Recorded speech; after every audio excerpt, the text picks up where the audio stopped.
Born in 1881, Bela Bartok, the great Hungarian composer, was one of the most significant musicians of the 20th century. His music was invigorated by the themes, modes, and rhythmic patterns of the Hungarian and other folk music traditions he studied, which he synthesized with influences from his contemporaries into his own distinctive style. Bartok grew up in the Greater Hungary of the Austro-Hungarian Empire, which was partitioned by the Treaty of Trianon after World War I. After his father died in 1888, Bela's mother, Paula, took her family to live in the Ukraine, and then to Pazsony, or Bratislava, in her native Slovakia. When Czechoslovakia was created, Bela and his mother found themselves on the opposite sides of a border. A smallpox inoculation gave the infant Bela a rash that persisted until he was 5 years old. Because of this, he spent his early years in isolation from other children, often listening to his mother playing the piano. Bela showed precocious musical ability and began to compose dances at the age of 9. In Pazsony, Bartok studied piano under distinguished teachers. He taught himself composition by reading scores. Under the influence of composer Dohnányi, 4 years ahead of him in his school, teenage Bartok wrote chamber music in the style of Brahms. In 1899, Bartok followed Dohnányi to the Academy of Music in Budapest. While at the academy, Bartok heard a performance of Richard Strauss's Also sprach Zarathustra, which showed him, as he later recalled, there was a way of composing which seemed to hold the seeds of a new life. After graduating from the academy, Bartok began a career as a concert pianist.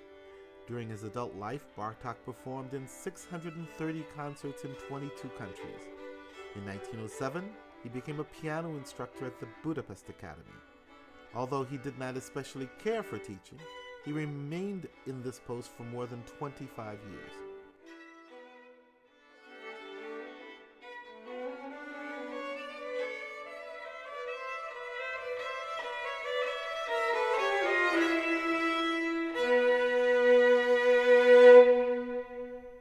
In 1904, while staying in the Slovakian countryside in order to practice and compose, Bartok overheard Lidi Dosa, a Székely Hungarian woman from Transylvania, sing the song Pirosalma, or Red Apple.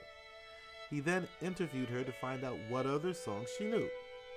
This encounter was the beginning of Bartok's lifetime fascination with folk music.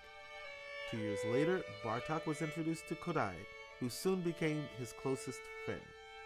Kodály had already begun to collect recordings of Hungarian folk music using an Edison cylinder. Bartok began his collecting in Hungary's Békés County in 1906.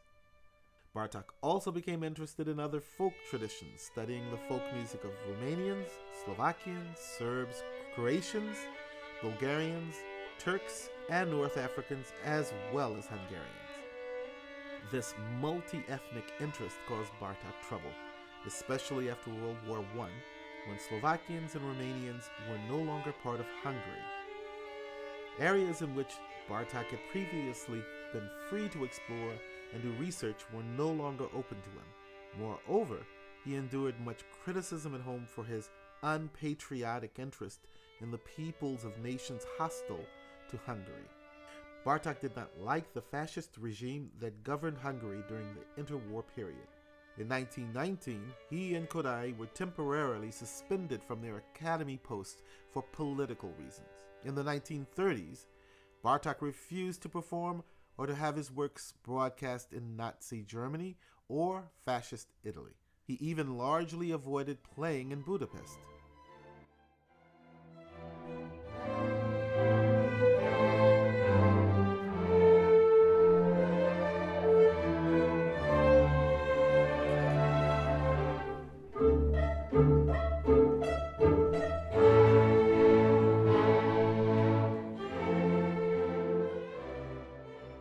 As the European political situation worsened, Bartok was increasingly tempted to flee Hungary. Having first sent his manuscripts out of the country, in 1940 Bartok sailed for America with his wife. Although he became an American citizen in 1945, Bartok thought of his stay in the U.S. less as immigration than exile. There are reports that the Bartoks lived in abject poverty during their New York years. Although this is not strictly true, they did live in obscurity and were by no means comfortably well off. When Bartok became ill with leukemia, the American Society for Composers, Authors, and Publishers, or ASCAP, paid his medical expenses and helped him to get better treatment. To ease Bartok's financial burden, the conductor Fritz Reiner and violinist Joseph Szigeti convinced the conductor Serge Koussevitzky to have his foundation commission an orchestral piece from Bartok. The result was the Concerto for Orchestra, which has become one of Bartok's most popular works.